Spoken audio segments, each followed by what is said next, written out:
Welcome to our mini segment of Pokemon Presents on February 27th, Pokemon Day. As we discuss a new game concept we hope to one day see the Pokemon Company take up and build into a real game. Since today they filled the day with announcements of what's coming next for them, it doesn't hurt to give them some ideas of what their next great game should be. So with that, welcome to Big Flick Energy, and let's get right into the game concept in question with Pokemon Mystery Crossings. This will not be a mainline Pokemon game and would instead fall in line with the Pokemon Mystery Dungeon franchise, as a new 3D Mystery Dungeon game, but with a twist. You see, the name Mystery Crossings has a purpose, as this game will be a fusion of Pokemon Mystery Dungeon, Pokken Tournament DX, and Animal Crossings. Towards the beginning of this game, you'll be creating a Pokemon village similar to how you would in Animal Crossings.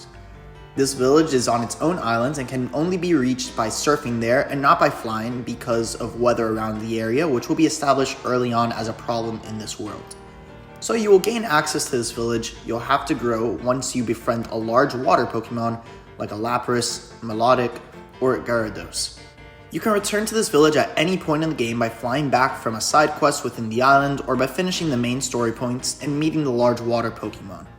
Side quests here are also similar to in Animal Crossings, where they are little things villagers, which are other Pokemon, ask, and by doing them you can get berries in return, or have the Pokemon who ask for your help your current character learn a new move. If it's a move that Pokemon should not be able to learn traditionally, the Pokemon you helped will tell you they can't teach you this move by themselves and ask if you know anyone else that can help them teach you. If you get two villagers who are willing to help you learn a move, it is possible and they can teach you together.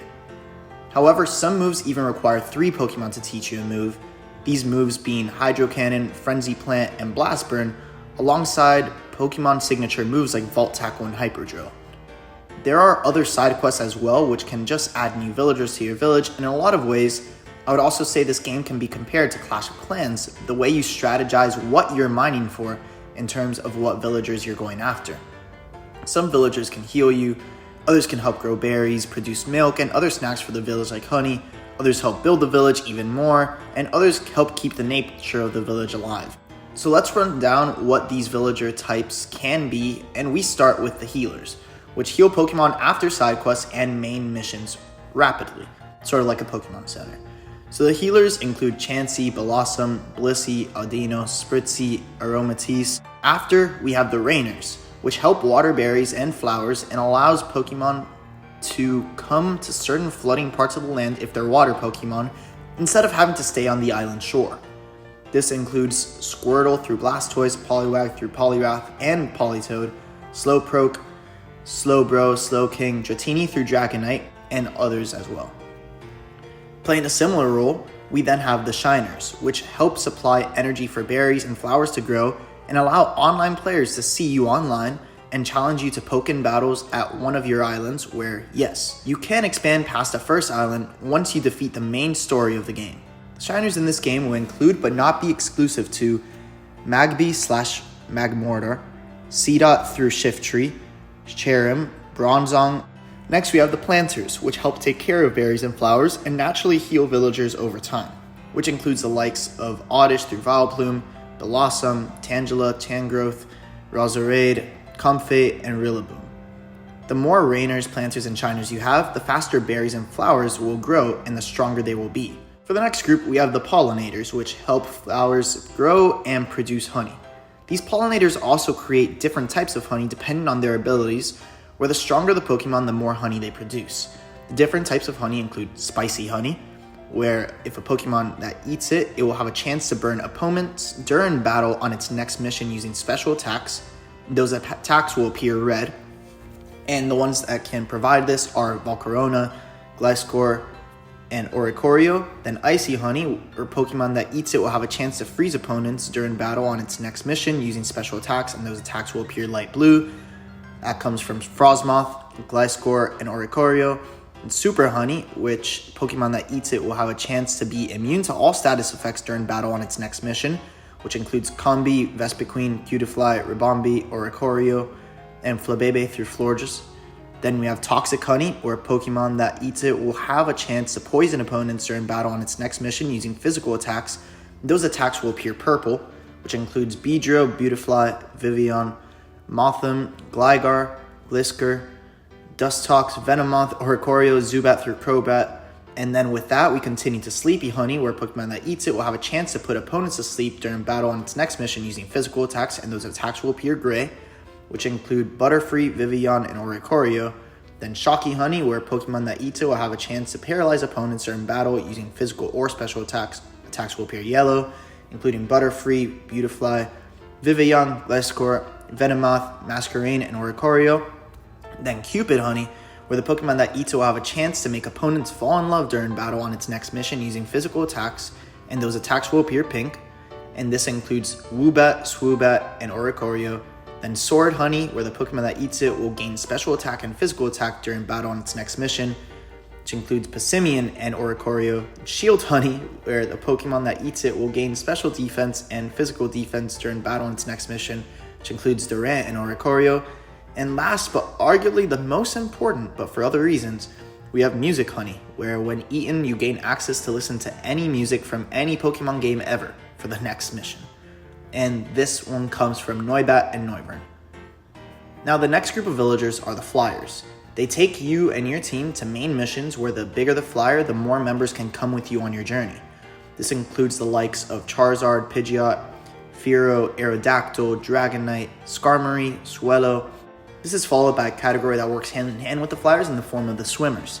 They take you to side missions and entries to the main mission, where the bigger the swimmer, the more members can come with you on your journey. This includes Tentacruel, Lapras, Melodic, Celio, Walrein, Dugong, Kingdra, Seaking, Gyarados, Lantern, Octillery, Mantine, Sharpedo, Wailmer, Wailord. Swimmers and Flyers can take more team members depending on both their size and strength. So let's assume you have built up a squad of 5 small Pokemon, but you also have a Pidgeot and a Lapras. The Lapras can easily take your team of 5 alongside the added Pidgeot to the next island. When you get to that next island, Pidgeot is your initial form of travel to get you to where you need to go on that new island. But Pidgeot can only take 2 Pokemon in its back because it's not that strong and not the largest of the Flyers. Because of this, you should try to invest in getting a second Flyer so you can take more of your Pokemon at a time to missions, or invest in training Pidgeot so it can eventually take more than 2, where I'm assuming the max it would be able to take on its back would be 4. This plays a huge role into how effective you are in battle, and in a lot of ways, a strong village is the only way to successfully make it through the game's story and to take on online friends in island battles. Now the next group is a little different in the form of builders. They help build homes for the Pokemon in the village and different places like the food court, battle arena, barracks, etc. Where pretty much if you build the homes for the Pokemon, they're going to stay there forever. That's going to be their new home.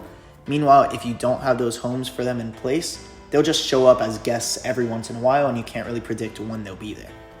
And the builders include Timber, Conkeldurr, Sudowoodo, Snover, Abomasnow, Chespin. Connected to that role are painters, which help paint the village, pretty much design it any way you want, and the only painter is Smeargle. But there are ways in which you can find more than one Smeargle in the game, which will make it feasible to change the look of your island as you please. And with the last group of villagers, we have carriers, which pretty much just hold berries for you during missions, which include Pidove through Unpheasant, Pidgey through Pidgeot, Skiddo, and Go-Go. And pretty much these are necessary because they will help you in battle, but they are also going to be the ones that hold these items for you, where otherwise you don't really have that storage. Now, in side quests, the main story, online island battles, and arena training battles, whenever you face off against an opposing Pokemon, these battles will be very similar to Pokken battles. In my opinion, this is peak battle game plan for a Pokemon game where you still have a moveset unlike Pokemon Go, but it's also a faster process rather than so turn-based, which honestly doesn't make much sense in a real battle. It's very similar to the Pokemon anime, and similar to the Pokemon anime, these Pokemon can actually learn more than 4 moves at once. So learning extra moves from villagers will be a good idea since you can start hitting combos to use these added moves. However, given a limited number of buttons on the Switch, some of these moves will become combo moves or pressing down Joy-Con and then clicking the move where button combinations are 100% up to the user, although there are recommended controls. And it would be pretty similar to what we've seen in games like Mortal Kombat and Justice, where you have these combo moves and they're completely different, so pretty much that's the way that it's going to work to bring in these new moves. By including the village aspect, it actually adds new methods to how you can beat the game and battle opponents, whether it be by honey mining, flyer and surfer hunting to have a larger team in battle, main Pokemon training, or just mastering the gameplay of Pokken. There are so many different ways to improve strategically, which is 100% up to the player how they choose to grow in the game. Not only will this make for a great time at release, especially if the story is strong, but it will also help retain users of the game, as even after beating the main story, they can continue building up their village and battling friends, and perhaps DLC stories can be brought in down the road. What I will say about this game concept is I put a lot of work into the gameplay and pretty much no work into the story for the game, or even for what the starting Pokemon for the game should be. I have some ideas, including the potential starters being the 3 different versions of Meowth, from the original to the Galarian and the Alolan Meowth, or honestly just having the starters be them 3 together. Outside of that, I did think that the reason that the weather's so bad around the area can either be because of Kyogre and Groudon, or if we want to do it with Tornadus, Thundurus, and Landorus, that could be another strategy as well. But outside of that, I have not thought of the story for this game at all. But a good story mode for a mystery dungeon game is necessary as well.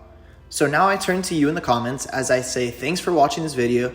Please comment down below what you think would be a good story for Pokemon Mystery Crossings, based on the gameplay of this Frankenstein's monster of Pokken, Mystery Dungeon, Animal Crossings, and Clash of Clans. Also, comment if you think this gameplay would make for a fun game.